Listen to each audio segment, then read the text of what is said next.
में हम डेटा क्यों फिल करते हैं? सिंपल है कि हमें हमारा डेटा सॉर्टेड चाहिए। सॉर्टेड यानी ऑर्गेनाइज्ड मैनर में हमें हमारा डेटा चाहिए है, इसीलिए हम एक्सेल के अंदर हमारा डेटा रखते हैं। सो हमें यहाँ पर अगर सॉर्टिंग करनी है तो वो अलग अलग तरीके की होती है। अब यहाँ पर हम देखेंगे अल्फाबेटिकल सॉर्टिंग, यानी कि आपके जो कोई भी डेटा होता है आपका, उस डेटा में आपको अगर वो अल्फाबेटिकल ऑर्डर में चाहिए है तो उसे हम अल्फाबेटिकल सॉर्टिंग के थ्रू कर सकते हैं।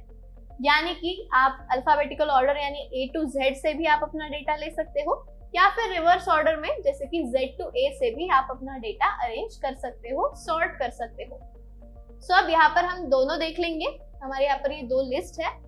सो इन दोनों लिस्ट में हमें क्या करना है कि हमारा जो डेटा है उसे अल्फाबेटिकली सॉर्ट करना है।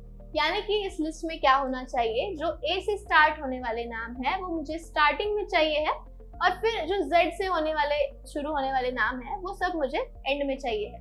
सो ऐसे मुझे अल्फाबेटिकली सॉर्ट इसे करना है। सबसे पहले मैं इसे सिलेक्ट कर लूंगी।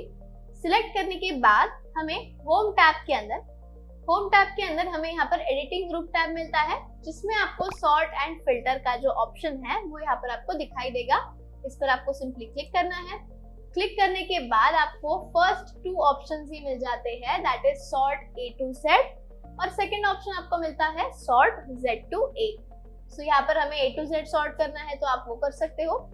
सिंपली इस पर हम क्लिक करेंगे। सो क्लिक करने के बाद यू कैन सी कि ये जो हमारी लिस्ट थी उसमें रैंडम तरीके से ये नाम थे। सो यहाँ पर अब क्या हो गया कि ये सारे नाम सॉर्ट हो गए। किस तरीके से? आपके अल्फाबेटिकल ऑर्डर के हिसाब से। सो यहाँ पर आप देख सकते हैं जो A से शुरू होते हैं वो स्टार्टिंग में है, फिर उसके बाद एक अल्फाबेटिकल ऑर्डर में ये आपको यहाँ पर दिखाई देगा, और लास्ट में जो Z से शुरू होने वाला नाम है वो आपको सबसे लास्ट में दिखाई देगा। अब यही हमें क्या करना है, सेकेंड लिस्ट में हमें ये चाहिए कि Z से शुरू होने वाले जो नाम है वो मुझे स्टार्टिंग में चाहिए है, और जो A से शुरू होने वाले नाम है वो मुझे सबसे लास्ट चाहिए। सो सिंपली मैं इस रेंज को सिलेक्ट कर लूंगी। इस सेल्स को सिलेक्ट करने के बाद अगेन हम जाएंगे एडिटिंग ग्रुप टैब में, sort and filter, and second option आपको मिलता है सॉर्ट Z to A। सो यहाँ पर हम क्लिक कर देंगे। सो यू कैन सी कि आपकी जो रेंज है उसके अंदर का जो डेटा है वो सॉर्ट हो चुका है।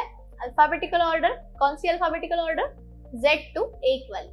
सो यहाँ पर ऐसे आप अपना जो डेटा है उसे अल्फाबेटिकली सॉर्ट कर सकते हो। सो अगर आपके पास बहुत सारा डेटा है, बहुत बड़ा डेटा है, उसे अगर आपको सॉर्ट करना है तो सिंपली आपको क्या करना है, सिलेक्ट कर लेना है डेटा को। सॉर्ट एंड फिल्टर में जाके आपको अल्फाबेटिकली सॉर्ट कर सकते हो आप, जैसे कि A to Z या फिर Z to A। सो आप भी अपनी स्प्रेडशीट में जाइए, डेटा को देखिए और उसे सिलेक्ट करके सॉर्ट कीजिए।